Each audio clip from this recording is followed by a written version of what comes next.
Hymn 63.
Omuntu kaNkulunkulu ngati twisise nyechero chashi masizwisise ngendaba yesidlo sitenduke tizive kuti kune ropa rakachoka risina mhaka siphenduke sibe kwazi ukuthi kune gazi lachithekela lingalacala ropa rinogona kutinatsa isu igazi leli liyasigeza nokuti titshengisa pamachira ese namanomweya nokusigeza ebumini bonke esabonayo wosala nechimiro chakanaka chodada kunenge usale lesimo esihle akunengana ngachikuyo ndiwenuyo abasezwini babesithi lo ngowethu lo Satani nehondo yake yamadhimoni haati chipo uSathane akasabi indlu haati mabhemeni akachena namai kana uSathane akasaba izembatho anotoda munhu akarurama nechokwadi wesaba umuntu oqondileyo njalo oneqiniso saka ngatijenge mitero nemisuko yaSatani ngakho masizwende tiye vanhu vanogona kuverekwa kudenga naMwari pachake sibe ngabantu abakwazi ukubalwa ezulwini heizira kuti zvinakire zvizi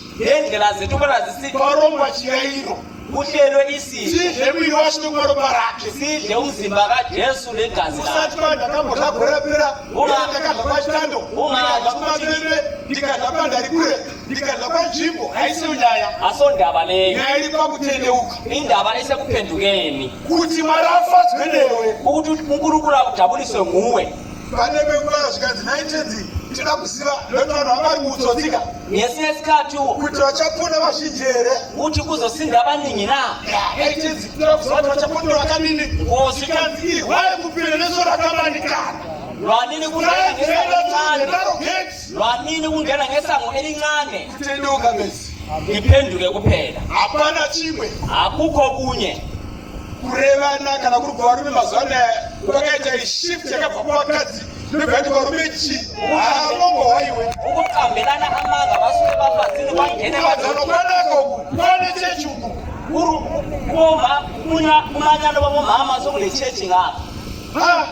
Yeyi, avuyenu Mwari ngavatibatsirati murukirati gamuchire kudengo uNkulunkulu makasinceda minamato samukele yedu uchinamata inzikwe naMwari umthandazo yakho izwakale kuNkulunkulu. ukangodla chirero chacho uchinzwisisa Ungadla isidlo senkosi uzwisisa. kutanga pabasa ribatwa pana pero riri Liqala emsebenzini okhonakala ukwakha isentsha. avuyenu Amen. unoti munapona patapinda munyika yaMwari Uyabona lapha sesingene emhlabeni kaNkulunkulu. we should feel it Kufanele sikuzwe enyameni, muropa egazini nemujere nasemqondweni. shogara mauri uNkulunkulu ahlale zvaite zvakakulenga wenze kahle. mutumwa wapoma zvakaofara Umthunywa waPaul manje wafika ajabule ikeza asiyana kazoendayo ukuthi umhlaba wasezansi lapho engahamba khona vanhu vacho vakunamata mweya abantu bakhona sebethandaza emoni naseqinisweni. 1956 1956 imini kutendeka kuimba rwiyo rwakaibva nengirosi lina livunyelwa ukuculwa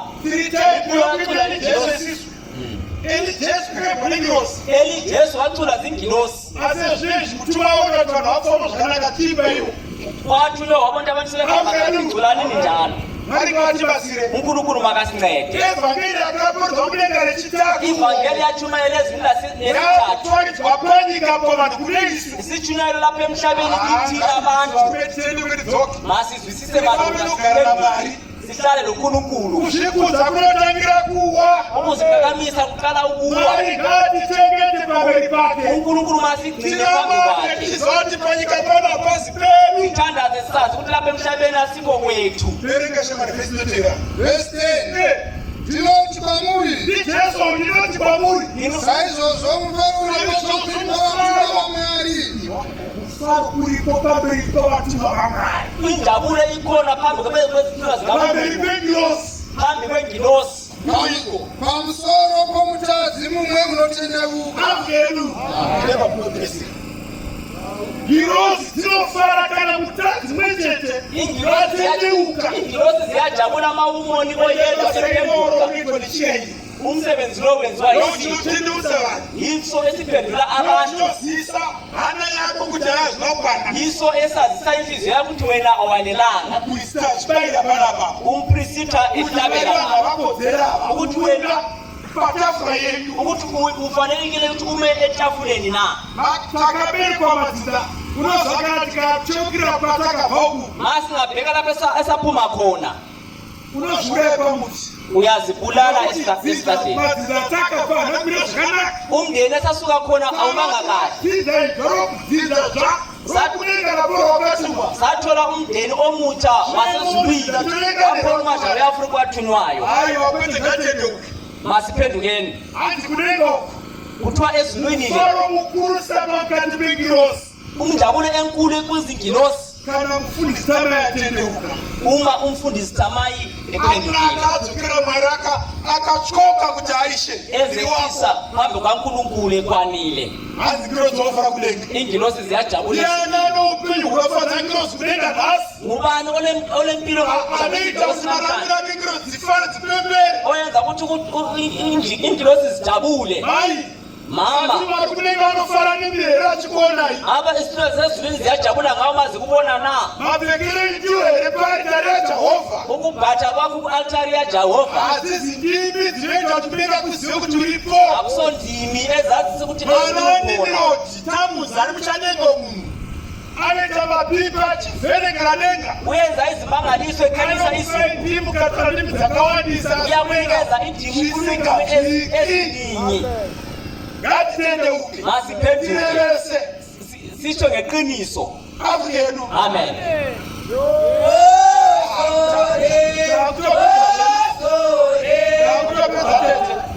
Shungu zangu shoko rangu riri pakuti Izwi lami lithi ngatitendeuke tisazvirangarira zvatiri nhasi. masiphenduke singazikhumbule esiyikho namhlanje. Usajairira chechi, Ungajayeli ichechi, usajairira mabasa rakaema wakati mwene, ningajayeli umsebenzi wapela kwaphindwayo, experience naro aiwa ungabi le experience ngalo, sara wakatemba. uyasala uthembile. Afrika yedu. Amen. Unozwa nguva yatakanga tichikura isusu Yazi ngesikhathi thina sikhula tichitaunopinda mabhawa besingena emabhawa, taitobhema dzimwe dzimwe dzomunyika dzati musachembera pai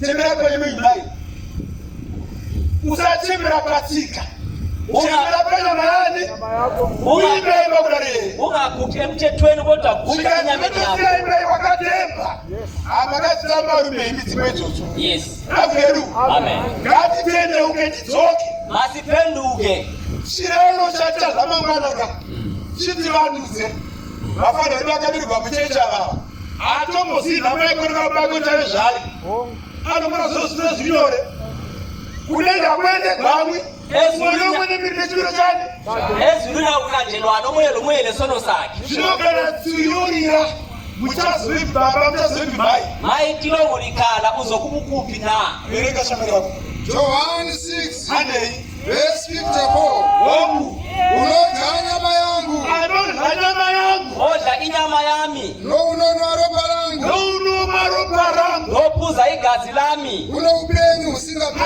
ane upenyu husingaperi, inonzi everlasting life. unempilo engapheliyo. Ini ndichamumutsa nezuva rekupedzisira.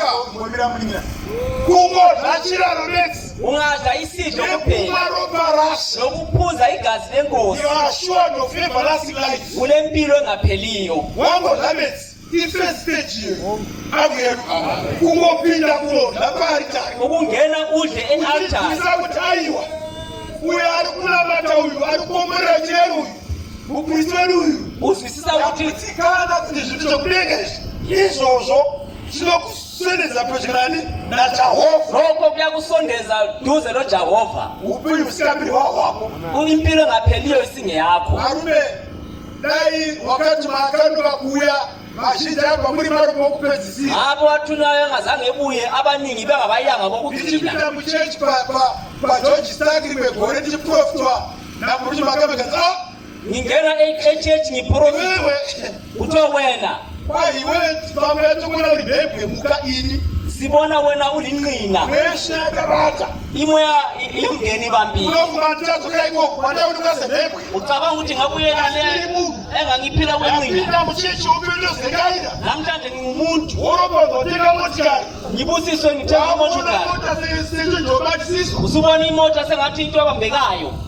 chero mukaita mizambirika 37 Noma ungenza isigqoko kana ezinike musingagoni esi-37 kupari panexa asina kodwa bangakwazi Tena ichakulemela. impilo izokuzimela. averu Amen.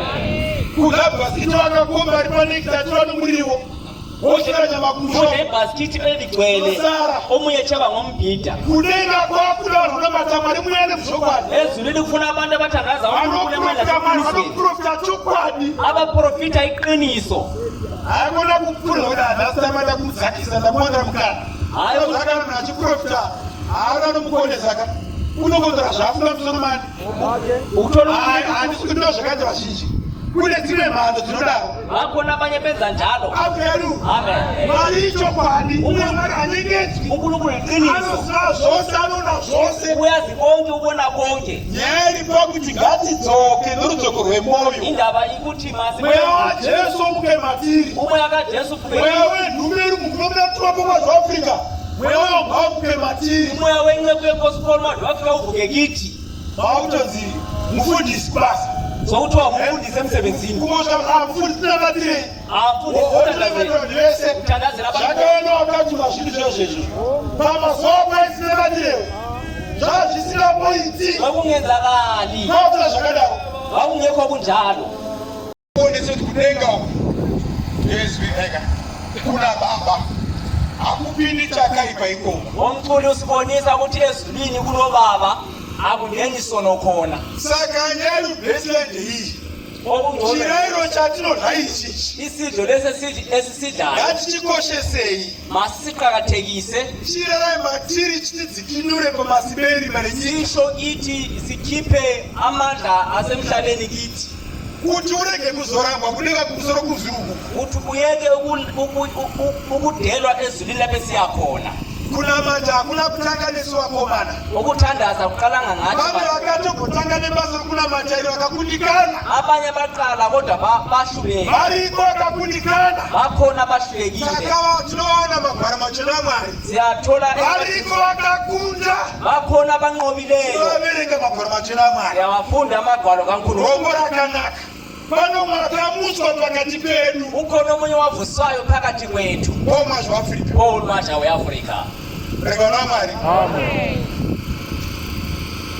akakura aina jesu tabatswa mamwari pana bhazi 88 years Wakhula eloJesu achifamba nedenga 88 years ehamba nezulu. achifamba namwari baba Ehamba zvinhu noNkulunkulu. zvose zvokudenga zviri paari Into zonke zasezulwini avariyo zikuye. kudenga ndekuti iwe utendeuke iwewo uri kunamata Ngakho kufunekayo ukuthi wena upinde muda wajehovha ugcine umlayo kaJehova. nyaya dzingada ari maripoti kuti abishop juru kwedu uku kuna vanhu 53,000 vakapinda muchechi pa53,000 1,000 zvaa zviri zviseve 3,000 anga ari makororo vakatendeuka ndo maripoti iyoka Iyo maripoti kwete afunekayo. kwene ripoti yekuti kwai tiri kutungana pachechi Haya maripoti okuthi siyaqala Angelu. ezulwini. kwedu uku bishop juru ukuku Lapho kithi Bishop tinokumbira minamato yenyu sicela imithandazo yethu mashava okuyanu akabata asi otherwise church imire zvakanaka ukuthi inkonzo ime kahle. toteuri gwakabata vatungamikesu vasvipa apa tokuva masimba okunokunda uroyi Sinikezwe amandla okunqoba chechi yanomira nesimba kumatunhu inkonzo ime Angelu. ngamandla ezigabeni esikuzo. hayi chechi yemaripoti emaconflict no Hayi ichechi ichechi yemaripoti eprogress yebasa ravanhu yamaripoti yamaprogress. angelu Amen. mwari ngavatibatsire uNkulunkulu makasincede. verenga shamwari tingogara pasi unodya nyama yangu anodya nyama yangu ndi jesu ari kudaroyo Odla inyama yami uJesu otsho njalo. nononwa ropa rangu nounomwa ropa rangu Nophuza igazi lami. uno upenyu husingaperi une upenyu husingaperi Unempilo engapheliyo. ini ndichamumusa iwa zvemunyori unadla chingwa chamakwana ichi unomwa ropa racho oterugwa dhimoni robuda ini mesi yenu ndinesa iyaya ndisanda kuigonanza hainanza kwandiriyo iyi makatendeuka Lina laphendulayo. oteurigwa pashavi robuda Ithandazwe lapho chechienda chechamadhimoni here senze ichechi yamadimoni. kwete manzwa mavavauya panapa vakaenda kuona dzakuza vakaenda kuona manhango vakaenda kupi mimbe yemadhimoni yakaramba chingoripo mazouya kuchechi ugare iyi utesenze enkonzweni yokuthula leya kwaMasha. vabhabhatidzwa Wabhabhatizwa kungobuda mujorodhani ephuma eJorodani. madhimoni otongoideka Amadimoni ahamba wodwa. ndoinoidivine commission iyoyo Iko kuthiwa i-divine okusuka commission. kwenhume koma zvakura ikoko Iko kuthula simba iri rinobata nevanofamba nemweya wamwari harifambi nematsotsi angeke lihambe lamatsotsi vanozvikudza abazikakamisayo.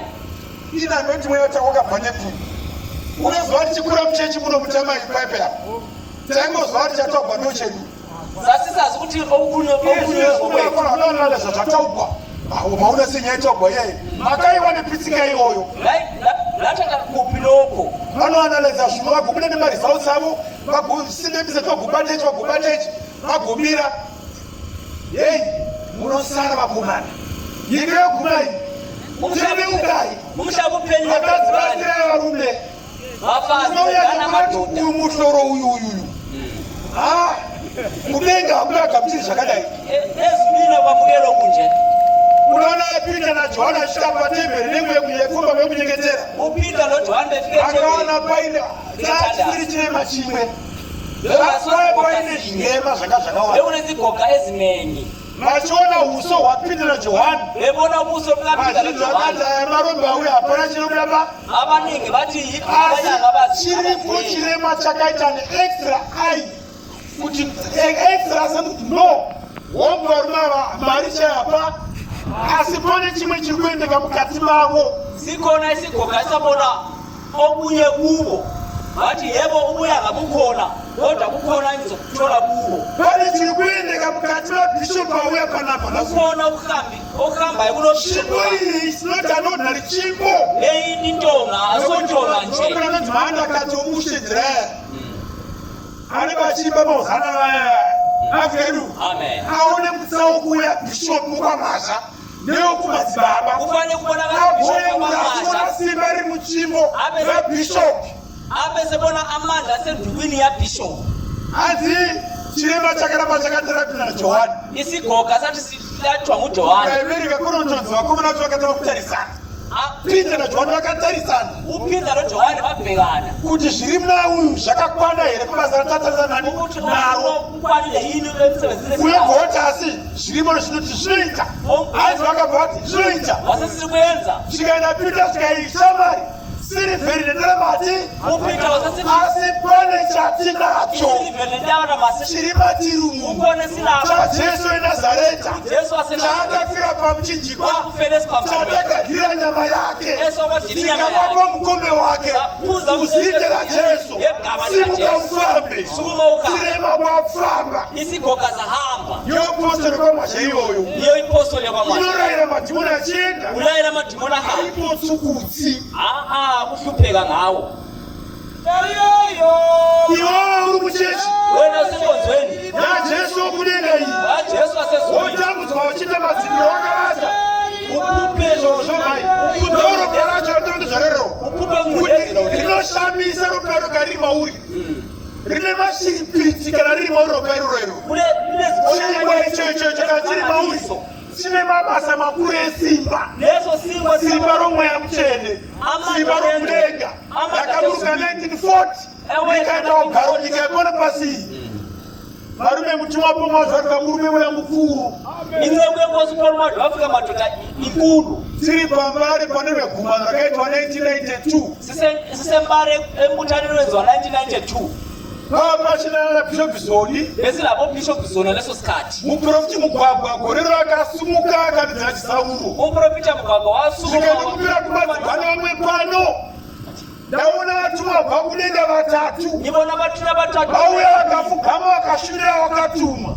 vauya vakapa mukatunwayo ndoche chatiri nairiyoyo iyo inkonzo esikuyo irozi dzokudenga ukuku ingiroza sezulu dzinomufugamira ziyamukuqela asi unotovata mutende akakusawa tingatende ndiani kodwa ululele tende nothi othenga itende kubazi zvingowa zvamukuita rumekaka loko likwenza urombo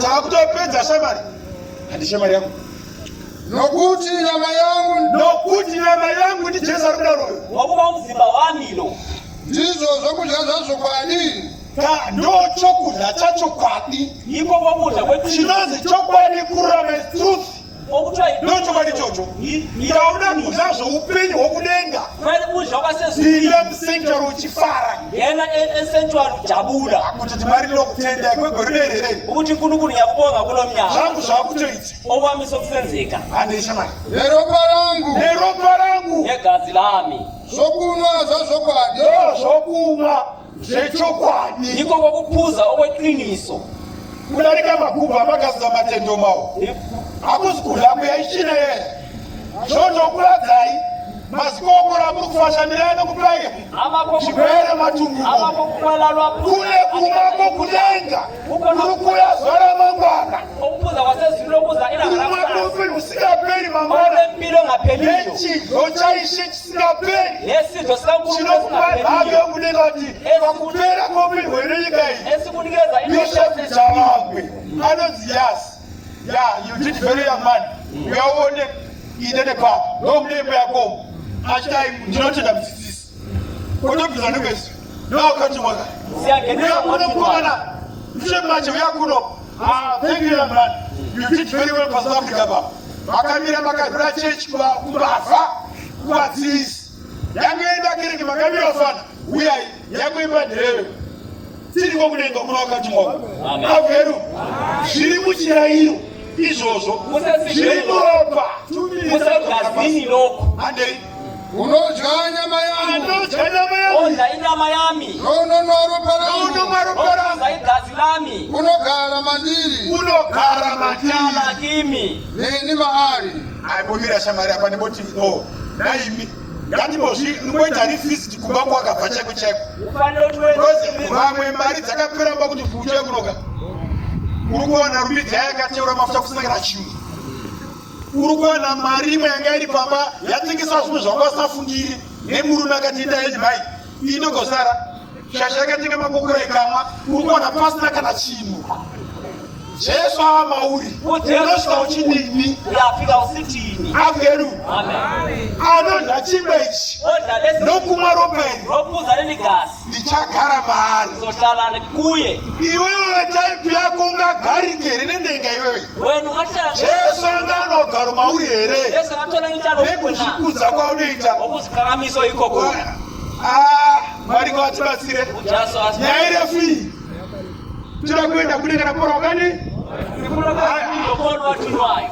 Mwari ngatikomborere unkulunkulu makasibusise pane maromodho akawanda muchechi muno matofana kuteedzera handingatori mazita zvangu asi pane varume atirationa kuti hakobaraka ndikasvika pastandard iyi ndienda muchechi averu paimoti apa ndizvovo apende Mwari ndiye mudzi wechechi takutopedza tiri panyaya yekuti nai mai mune madhiresi mangani mizamurika 37 asi pane vamwe mai vari muchechi anongouya newake muzamurika asingachinji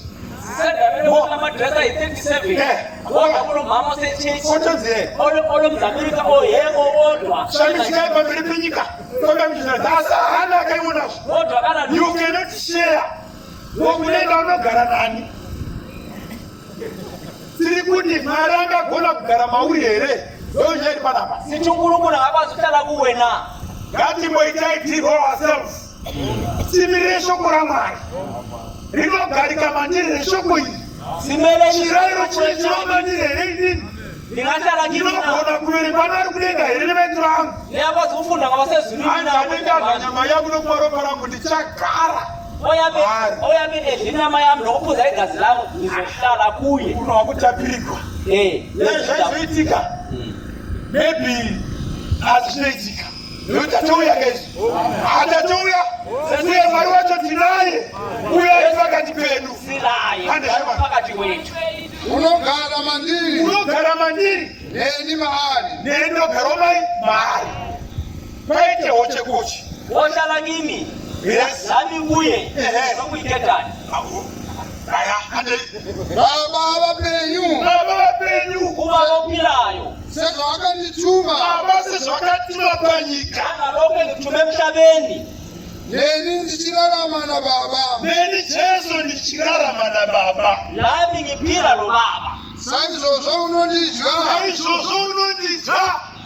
lo ongidlayo uchararama neni uzophila lami unaponi yachoni saka nyaya yekurarama iri mukudla chingwa chakabva kudenga indaba yokuphila mukumaroko rakabva kudenga zvinhu zvedu isakuzi zvokutenda izinto zethu ezokukholwa averu sababa achigara neni achiramba neni ka njengoba behlala nami zvokwani tine upenyu husingaperi ndipfa kuti Jesu ataura averu ndakutopedzamo ndikaona Mwari varume tirikungoshenya iyi tisazotamba nyaya yekunzi vainamata singadlali indaba yokuthi bebethandaza asi kunzi ava ndo chaivo chavo vanofanira chidenga yibo vamapela vanosheya hanzi pajerusarema apostoli hapana chainacho chani ndechake ndikaona Mwari vaipa vaigova vabenyikezana ndo chechiyo kupa asina ukunikeza ongalali uona iyi shango ida kuda zvigumwe iyi wonotora chinyarire woti shamwari ungonoisa mushonga usataura ndinda kupa unaona brugwe rasefa trouser radachi chikamu mwamari ezvinaboka ka mabhero atopfeka asi ndomureva mashayi futi momuyemeo mabhero aya mabhero emachina madhimoni emachina azadza mukati mavo achahwisisi amadhimoni amachina saka nzimbi dzemachina dzimwe dzacho dzinomuregwa idzi hongu dzakachipa asi vakadzipfeka ndivanani vangavanhu vakaita sei chimiro chavo chachakambodii dhimoni rokuchavira kakugara ungarigonewe idhimoni rachala kuwe haiwa ngandireuya kuita pasi pasi notora zvepasi pasi ngatichikoshesei tisangove nyore mwari aone magariro angaita matiri avu yedu. Ichi ndicho chingwa chakaburuka kudenga, hazvina kuita samadzibaba akadya akafa. Unodya chingwa ichi uchararama nokusingaperi. Avu yedu. Chingwa ichi chamangwana ichi ini isingwa lesisakusasa hongu makadla kwaita ndafika pirapaseri ndizvo zvito yebo ladla kochitatu asi shoko riri kuti kodwa ilizvi lithi ndisaita samadzibaba ningayenzi njengobaba akadla abadlayo akafa wafa nokuti vakadla vasinganzwisisi kuba badla bengazwisisi havana kuwisa chingwa chacho azange bezwisisi chikavaparadza sabachabalalisa. avu yedu. Amen. Isu tomati zvinokupe musikani musingaperi manje thina siyadlela impilo engapheliyo. avu yedu. Amen. mangwana Sasa shondo ngesonto mangwana sasa ndetire chitunizviya 30 mangwana 30 kupera kwemwedzi kuphela kwenyanga waoktoba kuteera chama kuphela kwenyanga ya-October oktoba mangwanani tavhara gore sesivalona tichipemberera kubereka kwokutuma makore 104 years sijabulela iye muntu wechirayiro iye anochitungamirira iye anochieresa iwe kuenda kuna chauya panayo akubayira pamberi patenzi achitireverera kumusiki avu yedu. Tirege kuti asawa nezuro akadla akadii isu tidle tigove noupenyu husingaperi avu yedu. Mwari akomba nekusaona kuna usingaperi. Ngatinamate.